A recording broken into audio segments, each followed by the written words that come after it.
Today, we shall take the third problem on normal distribution. ಈ problem May 2019 15 marks ಗೆ B question ಅಲ್ಲಿ ಕೇಳಿದ್ರು.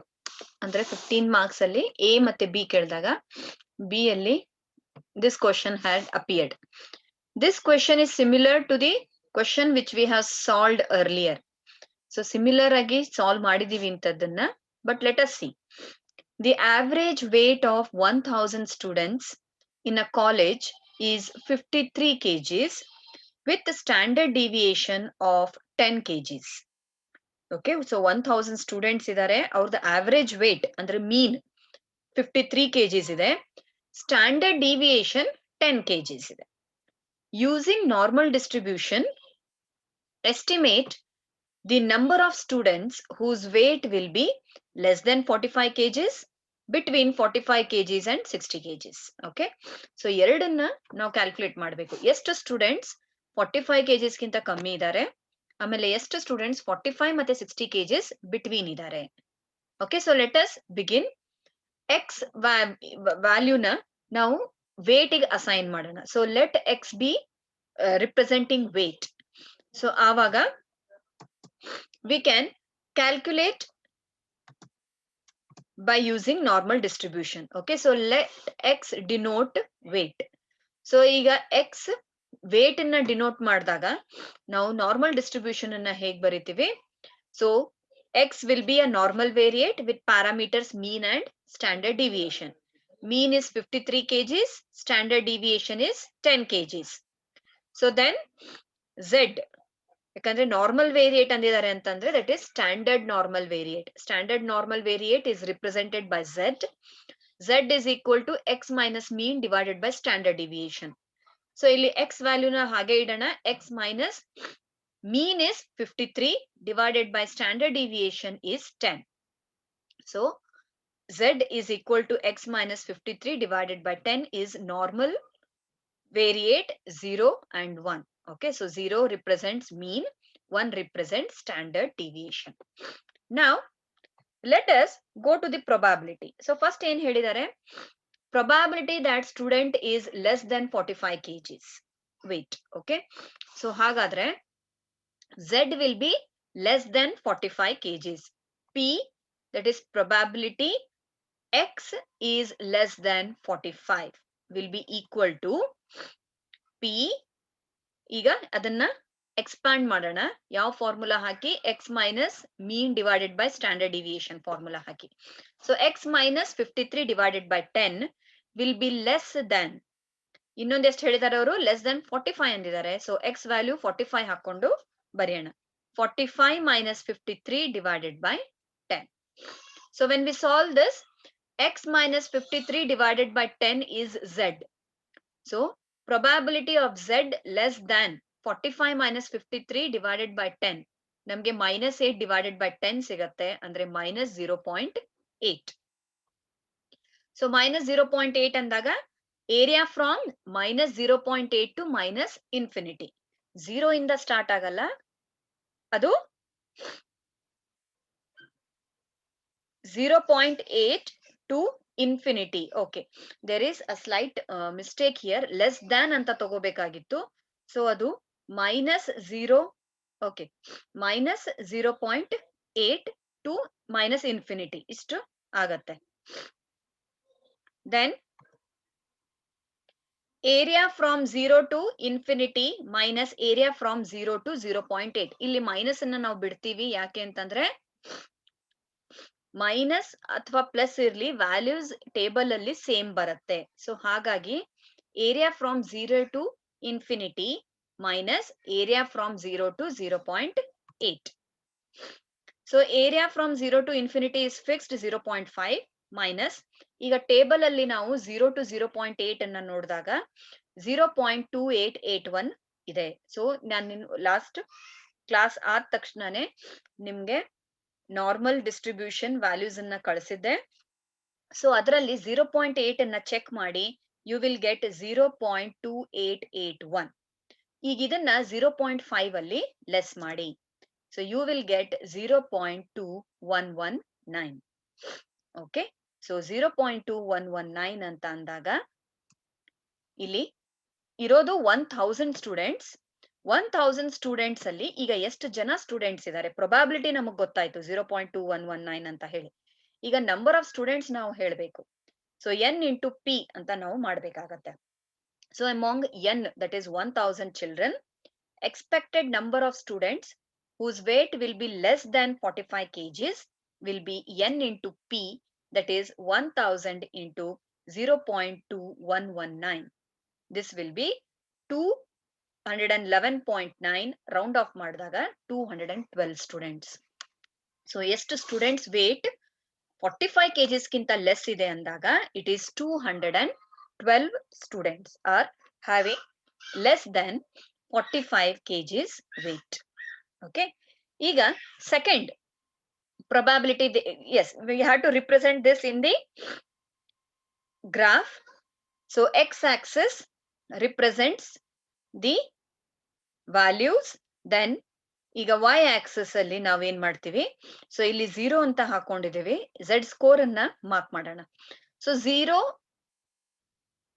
ಇಂದ minus infinity, minus sign minus ಇರೋದ್ರಿಂದ, less than ಇರೋದ್ರಿಂದ, ಇಲ್ಲಿ ನಮ್ಗೆ -0.8 ಬಂದಿರೋದ್ರಿಂದ we are going to take the minus side. So 0 to minus ಇನ್ಫಿನಿಟಿಯಲ್ಲಿ ನಾವು ಲೆಸ್ 0 ಟು -0.8 ಮಾಡಿದೀವಿ. ಸೊ ಹಾಗಾಗಿ ಇಲ್ಲಿಂದ ಇಲ್ಲಿವರೆಗೆ ನಮಗೆ ಬರುತ್ತೆ z score. So -0.8 to minus infinity, it can take any value. So ಈ ವ್ಯಾಲ್ಯೂ ಎಷ್ಟಿದೆ, ದಟ್ ಈಸ್ 212 ಸ್ಟೂಡೆಂಟ್ಸ್ ಈ ಏರಿಯಾದಲ್ಲಿ ಕವರ್ ಆಗ್ತಾರೆ. Okay. So this is about the first one, that is less than 45 kgs weight. Now the second one is between 45 kgs to 60 kgs. So between anta bandaga we are going to take three things. Okay. Probability that the weight of a student is between 45 kgs and 60 kgs. Idanna ನಾವು ಹೇಗೆ represent ಮಾಡ್ತೀವಿ?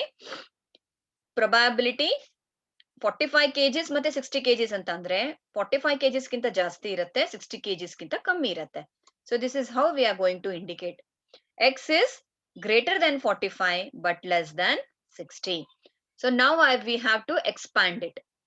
Probability of 45 minus 53 divided by 10 is less than x minus 53 divided by 10 less than 60 minus 53 divided by 10. Okay. So in between value ನಮಗ್ ಬೇಕಾಗಿದೆ. It is less than, more than 45 but less than 60. Okay. So here let us solve this.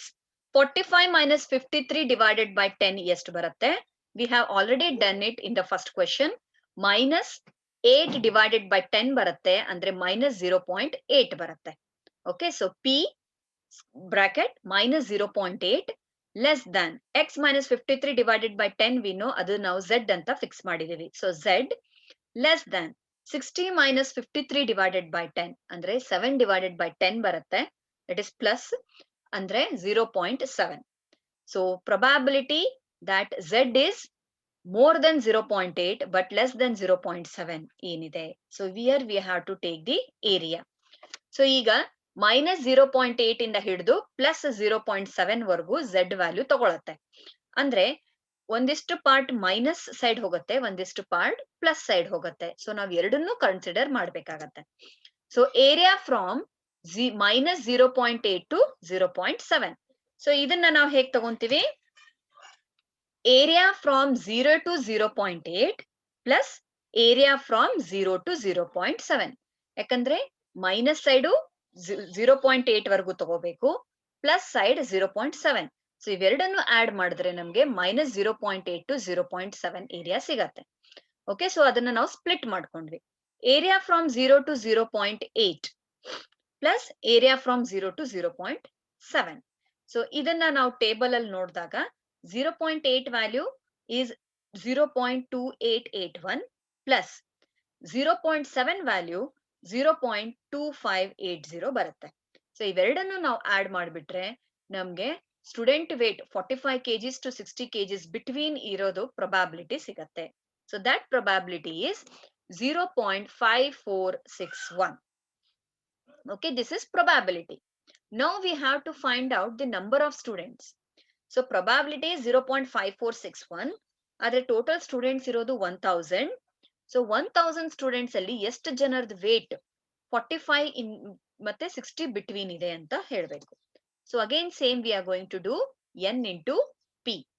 So among 1000 children, students, expected number of students whose weight will be between 45 kgs and 60 kgs is n into p. That is 1000 into 0.5461. So this will be equal to 546 students. Okay. So this is how we are going to solve or find out the student's weight which is less than 45 kgs and between 45 kgs and 60 kgs. Now there was a diagram. ಈಗ diagram ಅಲ್ಲಿ ನಾವು ತೋರಿಸ್ಬೇಕು ಅಂತಂದ್ರೆ ನಾನೇನ್ ಹೇಳಿದೆ, ಒಂದಿಷ್ಟು minus side ಹೋಗುತ್ತೆ, ಒಂದಿಷ್ಟು ಪ್ಲಸ್ ಸೈಡ್ ಹೋಗುತ್ತೆ. ಮೈನಸ್ ಎಷ್ಟಿದೆ 0.8. So from 0 to 0.8 minus side, then plus side 0.7 ವರೆಗೂ ಇದೆ. ಸೊ ಇದಿಷ್ಟು shaded area Z score. So Z value ಈ ಎರಡು ಪಾಯಿಂಟ್ ನಡುವೆ ಎಲ್ಲಾದ್ರೂ ಬರಬಹುದು ಅಂತ ನಾವು ತೋರಿಸಿದೀವಿ. ಇಷ್ಟು ಝೆಡ್ ಅಂದ್ರೆ 45 kgs to 60 kgs ಬಿಟ್ವೀನ್ ಇರೋದು, 45 kgs to 60 kgs ಬಿಟ್ವೀನ್ ಇರೋ ಏರಿಯಾ ಇದು. ಸೊ ಇವೆರಡನ್ನು ನಾವು ಪ್ಲಸ್ ಮಾಡಿ ಈ ಪ್ರೊಬ್ಯಾಬಿಲಿಟಿನ ತೆಗ್ದಿತ್ತು. Okay, so this we solved here. Okay, then next one. So there is another problem which was asked in 2018 May question paper. Again 15 marks, second question, that is B question. ಈ problem ಈಗ recent ನಾವೇನು ಈಗ third problem solve ಮಾಡಿದ್ವಿ, same ಇದೆ. Just ಒಂದ್ confusion ಅನ್ನೋದು ಒಂದ್ ಬರತ್ತಿಲ್ಲಿ, ಅದೇನ್ ಅನ್ನೋದು ನೋಡೋಣ. The average weight of 1000 students in a college is 40 kgs. So mean 40 kgs ಇದೆ, students 1000 ಇದ್ದಾರೆ. Standard deviation 4 kgs. Okay, so mean is 40, standard deviation is 4. Using normal distribution, estimate the number of students whose weight will be less than 40 kgs, between 40 kgs and 45 kgs. So ಇಲ್ಲಿ ಎಲ್ಲಿ ಸಮಸ್ಯೆ ಬರುತ್ತೆ ಅಥವಾ confusion ಎಲ್ಲಾಗತ್ತೆ ಅಂತಂದ್ರೆ, ಮೀನ್ ಕೊಟ್ಟಿದ್ದಾರೆ 40 ಅಂತ ಹೇಳಿ, less than 40 ಅಂತಾನೆ ಹೇಳ್ತಾ ಇದ್ದಾರೆ. ಸೊ ಅಲ್ಲಿ ಒಂದು ಸ್ವಲ್ಪ ಕನ್ಫ್ಯೂಷನ್ ಆಗೋ ಸಾಧ್ಯತೆಗಳಿದೆ. So let us see. So again let x denote weight, then x is a normal variate with parameters 40 kgs, standard deviation 4 kgs. So z ಏನಾಗತ್ತೆ, x minus 40 divided by 4 ಆಗತ್ತೆ. Okay, so first ಏನ್ ಹೇಳುತ್ತೆ, probability that student is less than 40 kgs. So x will be less than 40. So probability x minus 40 divided by 4 less than 40 minus 40 divided by 4. So 40 minus 40 divided by 4 ಬಂದ ತಕ್ಷಣ ನಮ್ಗೆ ಇಲ್ಲಿ ಸ್ವಲ್ಪ confusion ಆಗತ್ತೆ, ಯಾಕಂದ್ರೆ ಎರಡು ವ್ಯಾಲ್ಯೂ ಸೇಮ್ ಬಂದಿದೆ. ಮೀನ್ value same ಇದೆ, ನಾವಿಲ್ಲಿ ಎಕ್ಸ್ ವ್ಯಾಲ್ಯೂ ತಗೊಂತಾ ಇರೋದು ಲೆಸ್ ದೆನ್ 40 ಅಂದಿದ್ದಾರೆ. ಸೊ ಎಕ್ಸ್ ವ್ಯಾಲ್ಯೂನು 40 ಬಂದಾಗ ನಮ್ಗೆ ಇಲ್ಲೊಂದ್ ಸ್ವಲ್ಪ ಕನ್ಫ್ಯೂಷನ್ ಆಗತ್ತೆ. ಸೊ ಇಲ್ಲಿ ಏನಾಗತ್ತೆ, P is, so first one X minus 40 divided by 4 ಅನ್ನೋದು ನಾವು ಝೆಡ್ ಅಂತ ರಿಪ್ರೆಸೆಂಟ್ ಮಾಡಿದೀವಿ ಇಲ್ಲಿ. So Z is less than 0. 40 minus 40 is 0. 0 divided by 4 is 0. So z is less than 0. So ಈಗ ಏರಿಯಾ ಹೇಗೆ ತಗೋಬೇಕು, area from 0 to minus infinity, less than 0 ಅಂತ ಹೇಳ್ತಾ ಇದ್ದಾರೆ. ಲೆಸ್ ಅಂದಾಗ 0ಕ್ಕಿಂತನೂ ಕಮ್ಮಿ ಆಗ್ತಾ ಹೋಗುತ್ತೆ. ಸೊ 0ಕ್ಕಿಂತ ಕಮ್ಮಿ ಅಂತಂದ್ರೆ ಮೈನಸ್ ಕಡೆ ನಾವು ಹೋಗ್ತೀವಿ. ಸೊ ಎಷ್ಟು ಕಮ್ಮಿ ಇರ್ಬೋದು, ಎಷ್ಟಾದ್ರೂ ಇರ್ಬೋದು. So infinity, 0 to minus infinity. So area from 0 to minus ಇನ್ಫಿನಿಟಿನ ನಾವು ಇನ್ಫಿನಿಟಿ ಅಂತ ತಗೊಂತೀವಿ. ಮೈನಸ್ ಅನ್ನೋ ಸೈನ್ ಅನ್ನ ತೆಗೆದು area from 0 to infinity. So 0 to infinity ಎಷ್ಟು ಅನ್ನೋದು ನಮ್ಗೆ ಗೊತ್ತು, ಇಟ್ ಈಸ್ ಫಿಕ್ಸ್ಡ್ 0.5. ಸೊ ಅಂದ್ರೆ 50% ಅಂತ ಅರ್ಥ. ನಾವು ಇದನ್ನ ಪರ್ಸೆಂಟೇಜ್ ಅಲ್ಲಿ ಕನ್ವರ್ಟ್ ಮಾಡಿದಾಗ 50%. ಸೊ ಈಗ ಟೋಟಲ್ ಸ್ಟೂಡೆಂಟ್ಸ್ ಎಷ್ಟು ಜನ ಇದ್ದಾರೆ, 1000. ಸೊ ಹಾಗಾದ್ರೆ the number of students whose weight will be less than 40 kgs will be n into p. That is 1000 into 0.5, that is 500 students. So 1000 students alli 500 students in a weight 40 kgs ಗಿಂತ ಕಮ್ಮಿ ಇದೆ. Okay, so ಇಲ್ಲಿ ನಮ್ಗೆ confusion ಆಗೋದು ಎಲ್ಲಿ 40 minus 40 divide by 4 ಬಂದ್ಬಿಡ್ತು ಅಂದಾಗ value 0 ಆಗೋಗುತ್ತೆ. ಸೊ 0 ಅಂದ ತಕ್ಷಣ ಅದು 0 ಇಂದ ಮೈನಸ್ ಇನ್ಫಿನಿಟಿ ಹೋಗುತ್ತೆ. ಲೆಸ್ ದೆನ್ ಇದ್ದಾಗ ಮೈನಸ್ ಇನ್ಫಿನಿಟಿ ಬರುತ್ತೆ. ಮೋರ್ ದೆನ್ ಇದ್ದಿದ್ರೆ 0 ಟು ಇನ್ಫಿನಿಟಿ ಆಗ್ತಿತ್ತು.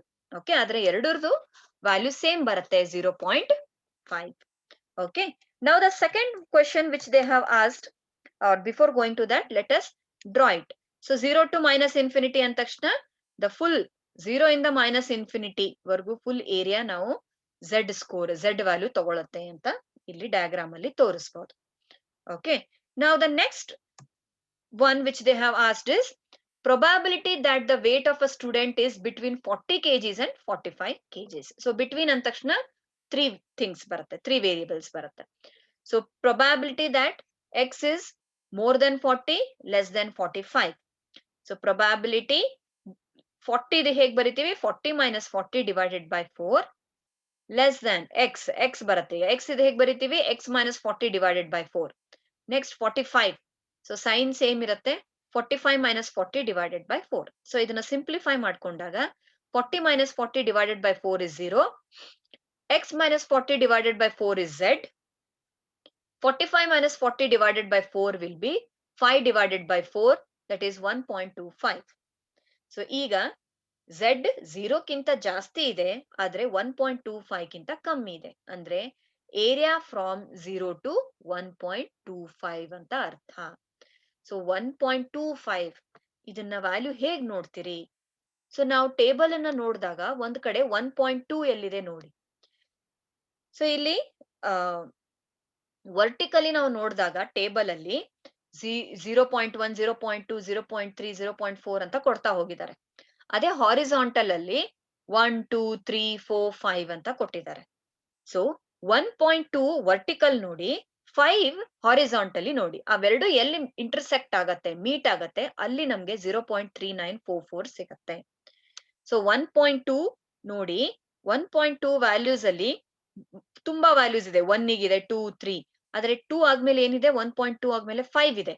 ಸೊ 5 ಎಲ್ಲಿ ಬರುತ್ತಲ್ಲ ಆ ವ್ಯಾಲ್ಯೂ ನಾವು ತಗೋಬೇಕಾಗತ್ತೆ. ಸೊ 1.25, 1.2 ವರ್ಟಿಕಲಿ ನೋಡ್ತೀವಿ, 5 ಹಾರಿಜಾಂಟಲಿ ನೋಡ್ತೀವಿ. ಸೊ ಇವೆರಡು ಮೀಟ್ ಆಗೋದು 0.3944 ಇಲ್ಲಿ. ಸೊ ಇದನ್ನ ನಾವು ಗ್ರಾಫ್ ಅಲ್ಲಿ ಹಾಕಿದಾಗ, so area from 0 to 1.25. So 0 ಇಂದ 1.25 ಮಾರ್ಕ್ ಮಾಡಿ, ಅದಷ್ಟೇ ಏರಿಯಾ z ವ್ಯಾಲ್ಯೂ ತಗೊಳತ್ತೆ ಅಂತ ಅರ್ಥ. ಈಗ ಇದು ಪ್ರೊಬ್ಯಾಬಿಲಿಟಿ ಆಯ್ತು. ಈಗ ಎಷ್ಟು ಸ್ಟೂಡೆಂಟ್ಸ್ ಇದ್ದಾರೆ ಅಂತ ನಾವು ಹೇಳಬೇಕು ಅಂದಾಗ, then n into p, that is number of children ಅಥವಾ number of students into probability. So the expected number of students whose weight will be between 40 kgs and 45 kgs is n into p, that is 1000 into 0.3944. This will give us 394.4. So 5 ಕಿಂತ ಕಮ್ಮಿ ಇರೋದ್ರಿಂದ I have round it off to 394 students. Okay, so this is how we are going to use normal distribution to find out certain probabilities. So here we solved two problems.